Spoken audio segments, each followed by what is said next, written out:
She folded the receipt into quarters before throwing it away. That's the part that gets me. Not the contents, not the fact that it was from a hotel 42 miles away, with a timestamp that matched the night she claimed to be at her sister's baby shower.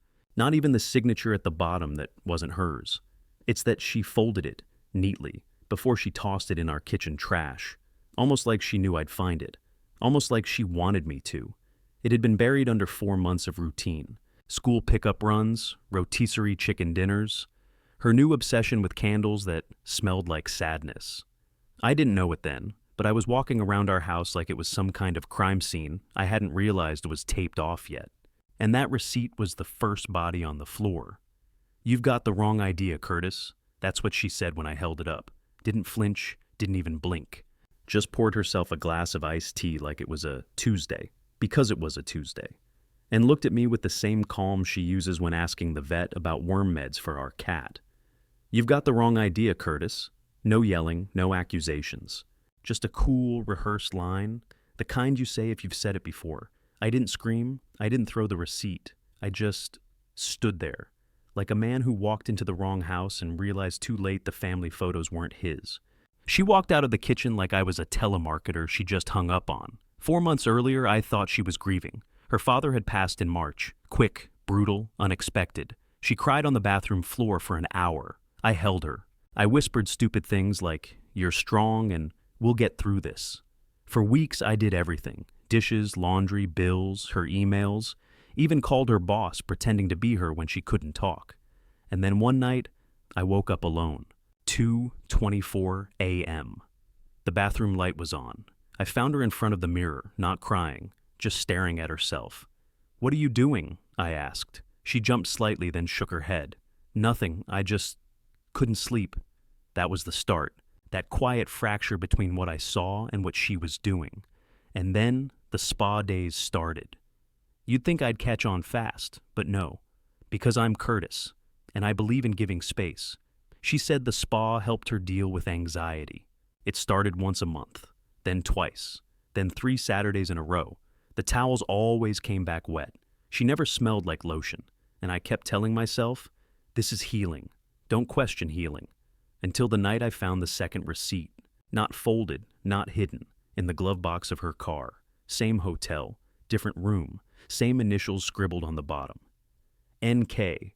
We don't know any NK. We don't even know anyone who uses initials. The straw that wasn't a straw. It sounds stupid now, but the final crack wasn't even a receipt. It was a green plastic straw. We don't use plastic straws. We have reusable glass ones she bought after watching some Netflix documentary about turtles choking in the ocean. But there it was, sitting in the cup holder of her car. It wasn't ours. It smelled faintly of vanilla milkshake.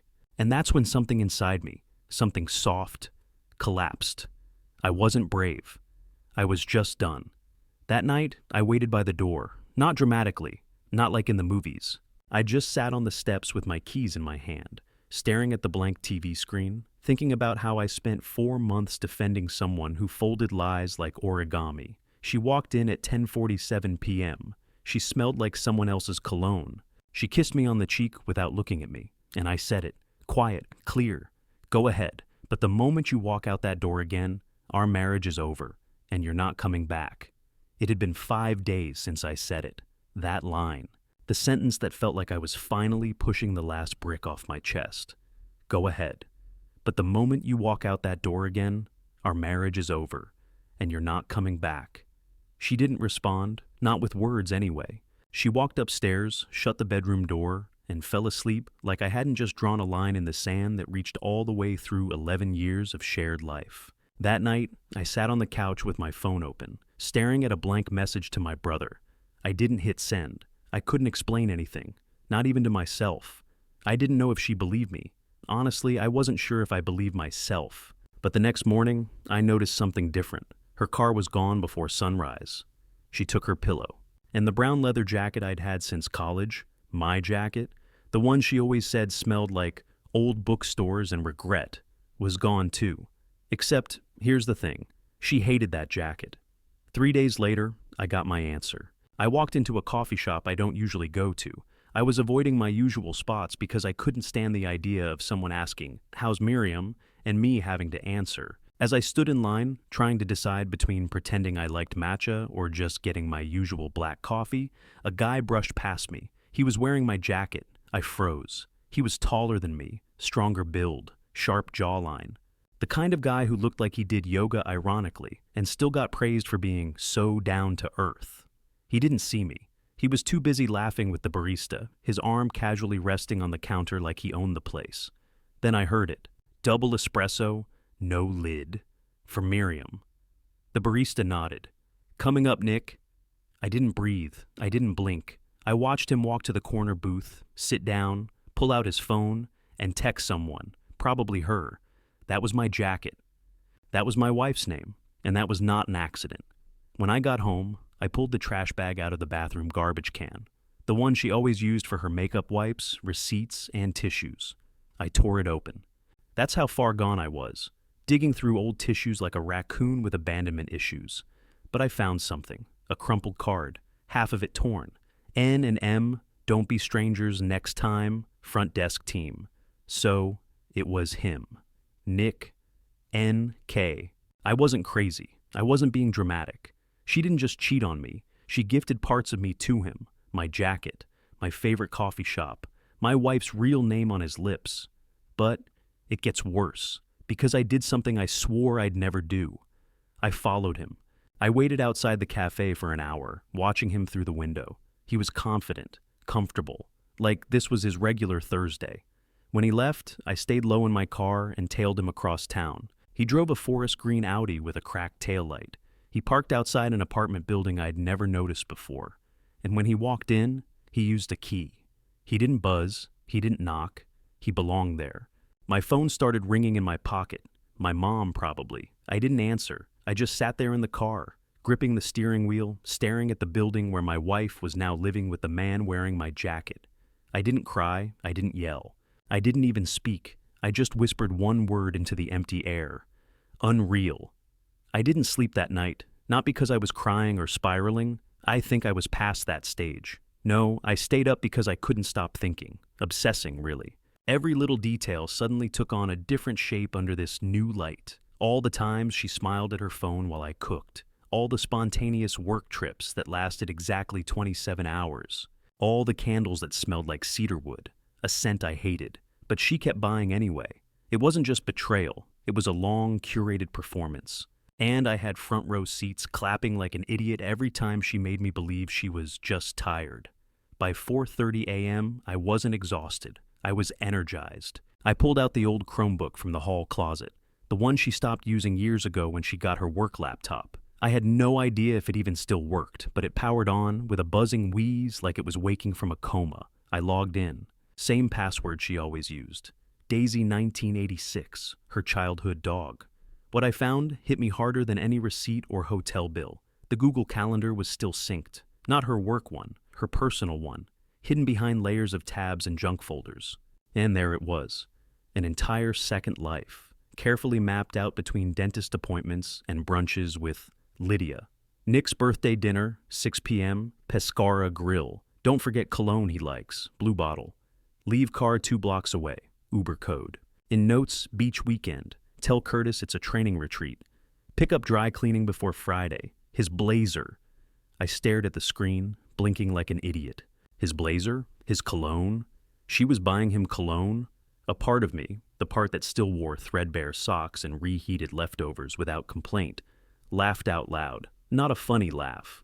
That broken, horrified laugh that slips out when you realize someone wasn't just lying to you. They were living a completely separate reality, and you were just background noise.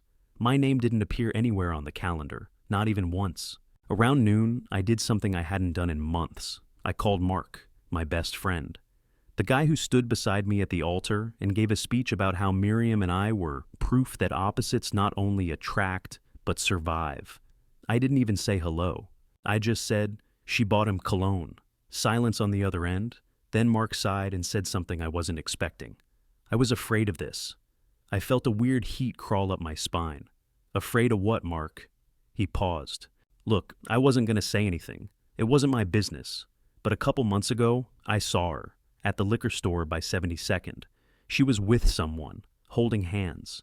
She saw me, and I think she panicked. She came over and said he was her cousin from out of town.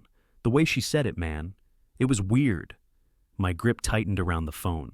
And you didn't think I'd want to know? You looked so happy. I figured maybe I was wrong.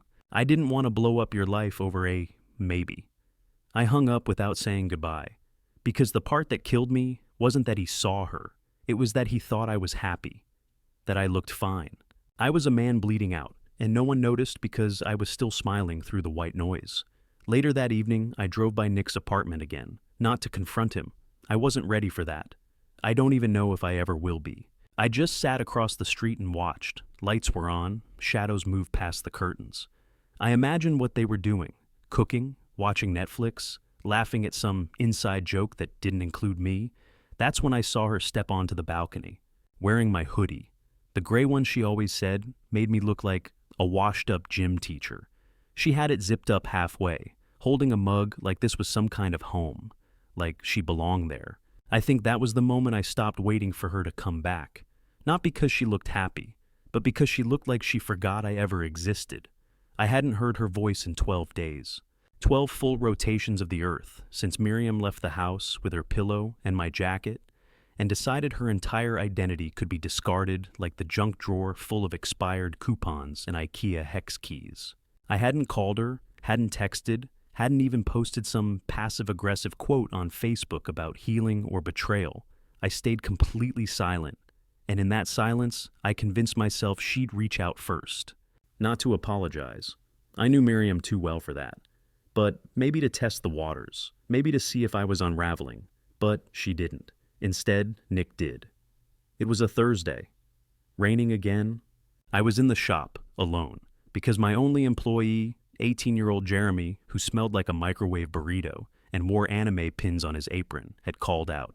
I was standing over the cutter, adjusting a batch of custom funeral banners, yes, those are a thing, when my phone vibrated in my back pocket. Unknown number.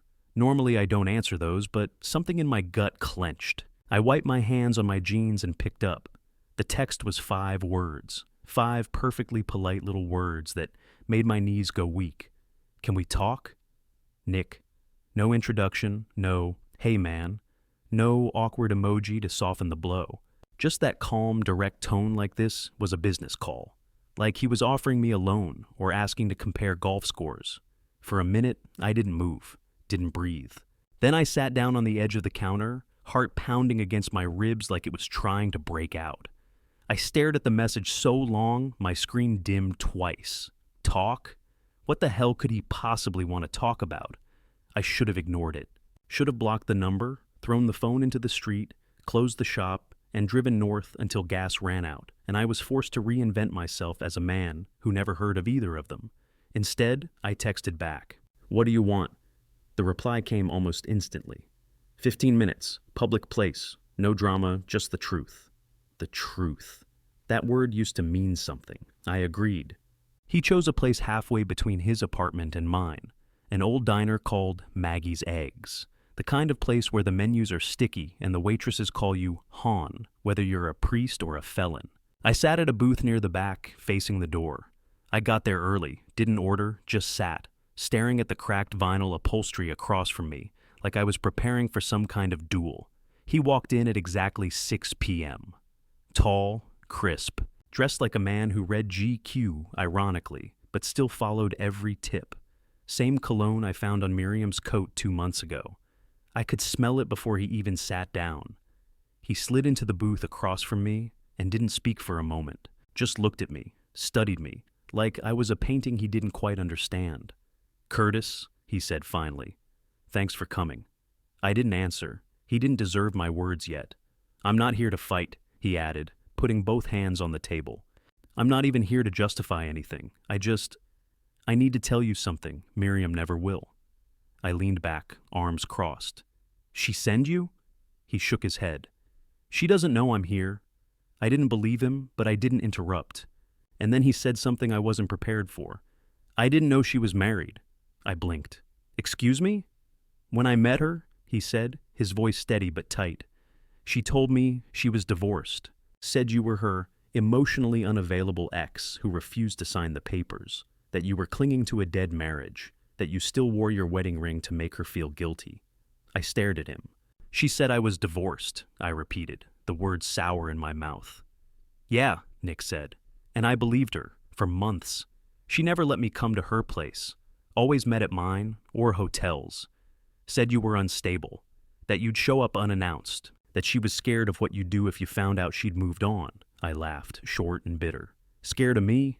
Nick raised his hand slightly. Look, man, I get it. I probably sound like an idiot, but I liked her. I trusted her. I didn't think I needed to question everything she said. You're wearing my jacket, I said quietly. That caught him off guard. What? That jacket you wore to the coffee shop. It's mine. She gave it to you, didn't she? He looked down at himself, like he just realized he was wearing someone else's skin, then nodded. She said it didn't fit you anymore. Of course she did. We talked for 40 minutes. I didn't yell. He didn't apologize. But the truth spilled out in pieces. Apparently she'd told Nick we'd been separated for over a year, that we had no real communication, that I was cold, distant, boring. Dead inside, I think were her words. The worst part? He believed all of it, because I had been cold, distant, boring.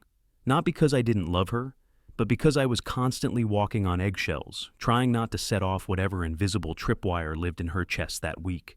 When we stood up to leave, he looked at me and said, "For what it's worth, I think you deserved the truth a lot earlier." I didn't respond. I just watched him walk out, still wearing my jacket. But this time, it didn't sting. This time, it made me smile, because I wasn't just dealing with betrayal anymore. I was finally getting a story where I wasn't the villain. It didn't take her long to find out. 3 days. That's how long the silence lasted after my talk with Nick. I thought maybe he'd keep it to himself. Maybe he was one of those guys who knew how to walk away clean, who didn't throw grenades on his way out. But I should have known better. I was dealing with Miriam. And Miriam doesn't leave fires unextinguished. If there's even a flicker of rebellion, she tracks it down and drowns it in gasoline. It was Sunday morning, the kind where everything feels too quiet, too still. The coffee was burning on the hot plate, and the dog was staring at me from across the room like he knew something I didn't. I was scrolling through nothing on my phone when the screen lit up with her name, Miriam Personal Cell. I almost didn't answer. I should have let it ring, but curiosity is cruel, and I was already halfway broken. So I picked up and said nothing, just held the phone to my ear and waited. Her voice came through like a knife dipped in honey, sweet, slow, but sharp beneath the surface. "So, you met him." I didn't reply. I waited. I wanted her to unravel herself. She let out a quiet laugh, but it didn't reach her throat. I should have known Nick would go running to you the second he got scared. He's always been soft like that. You two probably bonded over your matching victim complexes. Still, I didn't speak. I wanted her to keep talking, to show me the version of herself I never got to meet while I was still her husband. "What did he tell you?" she asked. "That I lied? That I made you the villain? That I seduced him into believing I was just some broken little bird who needed saving?" She paused, then added, "It's not all lies, Curtis. You were cold. You were distant. You spent the last 3 years acting like my presence was just background noise to your beige little world. I waited for you to come back to me after your dad died, but you didn't. You just buried yourself in your work and your stupid routine. So, yeah, I found someone who looked at me like I was still a person. I felt something shift in me then, something I'd been gripping like a drowning man clutching driftwood, and it just let go. I finally spoke. You could have told me you were unhappy. I did, Curtis. You just didn't hear it. No, I said, louder now. You hinted. You sighed. You slammed drawers and left half-eaten dinners on the counter. But you never talked. You never once sat down and said, "I'm not okay. I need more." You just let it rot, then blame me for the smell. There was silence on the other end, and for the first time since this all began, I didn't feel powerless. I didn't feel like the man being left behind. I felt like someone who had finally stood up in his own skin. Then she said something that chilled me. "You always needed things to be spelled out for you, didn't you? Like a child. You don't feel things, Curtis. You analyze them. That's why I left. That's why I didn't come back." I clenched my jaw. "You didn't leave. You lied. You cheated. You took pieces of me and handed them to someone else like they were free samples at a grocery store. That's not walking away. That's erasure," she scoffed. "You're so dramatic." And that's when I said it. That jacket you gave him, it still smells like the campfire in Michigan. The one where we danced barefoot in the sand, remember? You gave away a memory, not a piece of clothing." She was quiet again, then her tone shifted. Cold, flat. "You don't get to guilt me. You never asked me what I needed. You just assumed staying meant loving, but sometimes loving someone means walking away before they kill the version of you that still wants to live." I sat with that for a second. Then I said, "You already killed that version of me, but I'm still here, and I'm done playing the part you wrote for me." She hung up. No goodbye, no closure, just dead air. And in that moment, I realized something strange. I didn't recognize her voice anymore. It was like speaking to a ghost who had borrowed my wife's face, but none of her soul. Later that night, I found a box on my porch. No note, just a box. Inside, my jacket, folded wrong, my favorite hoodie, now washed and stiff from someone else's detergent, and a photo, one I hadn't seen in years, of us on our second anniversary. She had circled her face with a red Sharpie, not mine. Heron. I don't know what that was supposed to mean, but I burned the box the next morning, not out of anger, not out of pettiness, but because I didn't need a shrine to someone who'd already buried me alive. I hadn't opened my email in over a week. Not the real one, at least. Not the Gmail account tied to our house, our utility bills, our insurance, our shared Spotify. Every time I glanced at it, I felt this bizarre cocktail of nausea and nostalgia, like the login screen itself was asking me why I was still pretending to be a husband. But that Friday morning, something tugged me toward it. Maybe it was morbid curiosity. Maybe I was chasing closure again, like a man poking a loose tooth just to make sure it still hurts. I opened the inbox, and sitting there, time-stamped 2:14 a.m., just hours after our last phone call, was an email from Miriam. No subject, no message in the body, just one attachment. A Word document titled Draft 4_M.X.X. I hovered my cursor over it, thumb hesitating on the trackpad. My instinct screamed at me to delete it. Whatever it was, it wouldn't heal anything, but I opened it anyway, because that's what people like me do. We open doors we should barricade. The document was 27 pages long. A memoir. More accurately, a partial memoir. It started like this. "If I'm ever found dead, please know it wasn't an accident. It was suffocation. Slow, quiet, domestic suffocation. The kind that comes with perfectly balanced checkbooks and smiles that don't reach the eyes."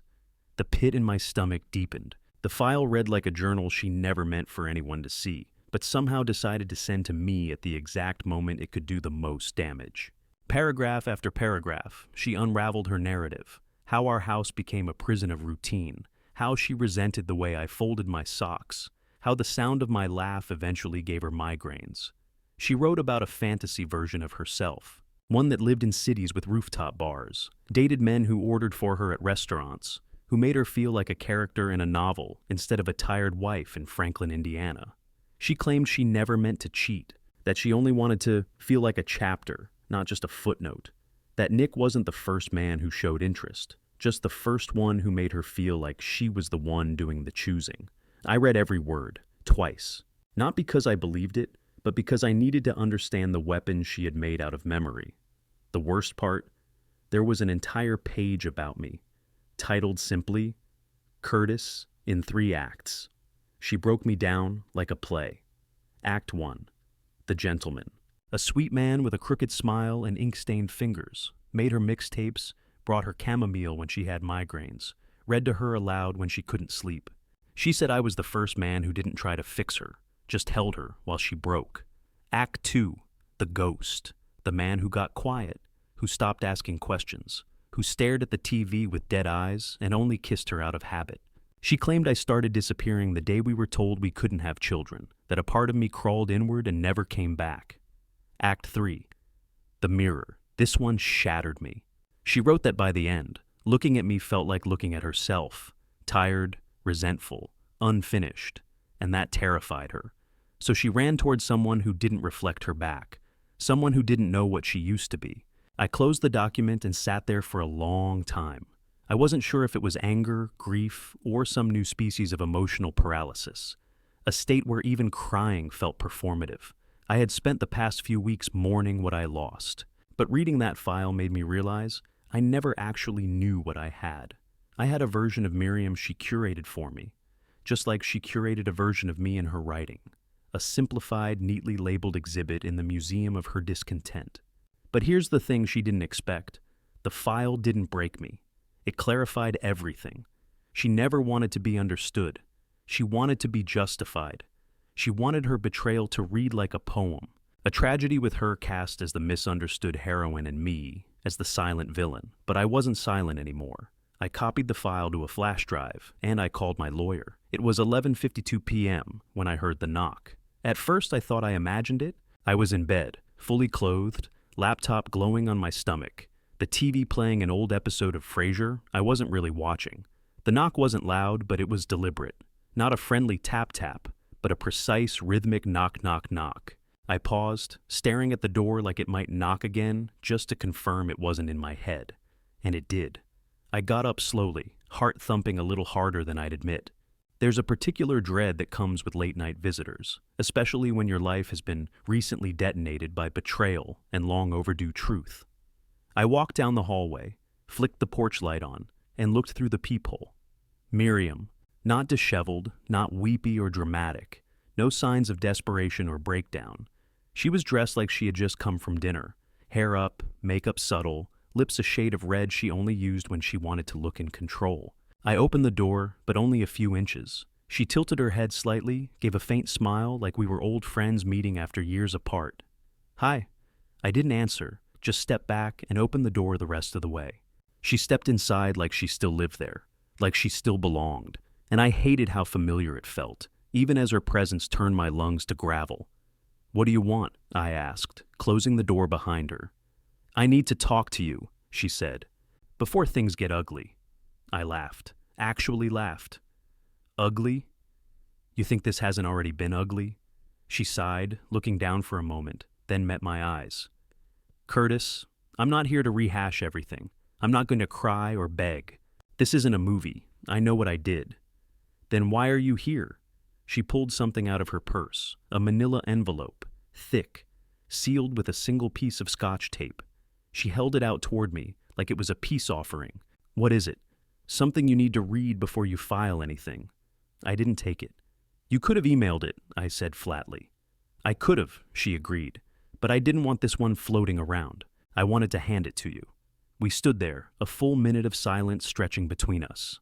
I could hear the refrigerator humming, the wind through the vent, her breathing. Mine. She placed the envelope on the kitchen counter and stepped back. "I'm not going to fight you in court," she said. "I won't lie, or make up stories, or drag things out. But you need to understand something before this gets finalized. You had a year to explain anything," I said.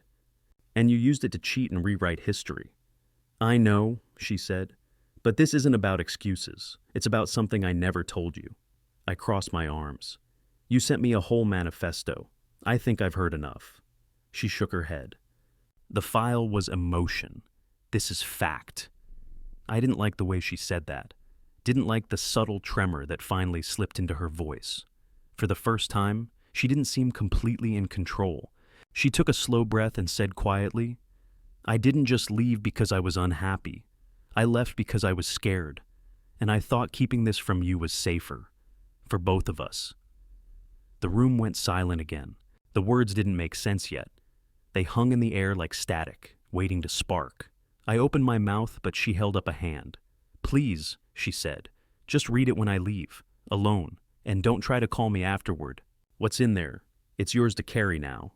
Then she walked to the door, opened it herself, and stepped outside without another word. She didn't look back. The porch light painted her in pale gold for a moment before the door shut behind her. I stood there, staring at the envelope like it might catch fire. It took me over an hour to open it. I poured a glass of bourbon I hadn't touched since this all started and sat at the kitchen table. The tape peeled off like it was daring me to keep going.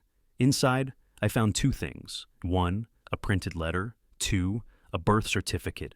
I read the letter first. My hands were shaking halfway through. The baby was hers, but not theirs, and not mine. It was born 5 years ago, 2 states away, adopted. No one ever knew, not even her family.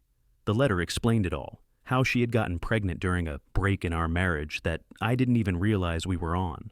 How she had flown to Chicago for a conference and never returned with the same eyes. How she convinced herself it was best to disappear that part of her life, to start fresh with me, like nothing had ever happened. She called it her ghost chapter. She said she never told Nick either, said the father wasn't someone worth remembering.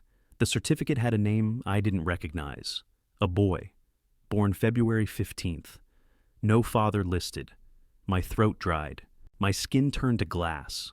I wasn't angry. I wasn't devastated. I was hollow.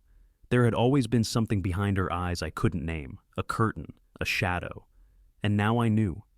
There had been a person behind it, a child, a whole story she buried and pretended never existed. And somehow, I'd lived alongside that silence for years. I sat there until the sun rose, didn't move, didn't drink, just stared at the envelope, at the truth, at the ghost who had been haunting both of us long before either Nick or I stepped into the frame. The sun poured into my kitchen like it had somewhere better to be. I hadn't moved from the chair since opening the envelope. I hadn't slept, hadn't eaten, hadn't even gone to the bathroom. The bourbon sat untouched, a tiny amber mirror reflecting the absurdity of everything I'd just read. My mind kept going back to one sentence Miriam had written near the bottom of her letter. He may look for you one day. If he does, be kind. Be kind. To who? To him? The boy who had been erased from our lives like a misstep in pencil? Or to her, the woman who had spent years dragging me through half-truths and empty eye contact? Around 7:40 a.m., I stood up. My knees cracked, my back groaned. I was 41, but I felt ancient. I tucked the birth certificate back in the envelope and placed it in my filing drawer under legal. I don't know why I filed it. Maybe it was symbolic. Maybe I just needed it out of sight. A few days passed. I didn't tell anyone. Not Mark, not my mother, not even the therapist I had finally started seeing after my doctor suggested it might help reduce the chest tightness. I went back to work, took a few extra custom jobs, and started repainting the spare room. I wasn't sure why. It just felt right to change something tangible. Then, on a Sunday morning, my phone buzzed. An email. Subject: Are you Curtis G. from Franklin? No text, just an attachment. A single photo. It showed a boy, maybe 5 or 6, sitting on a swing set at a park. Wind-blown hair, crooked smile, scab on one knee. He was holding a paper airplane with a cartoon logo on the wing. The logo was from my old shop, the one I ran before moving to the current location. The logo I'd designed myself.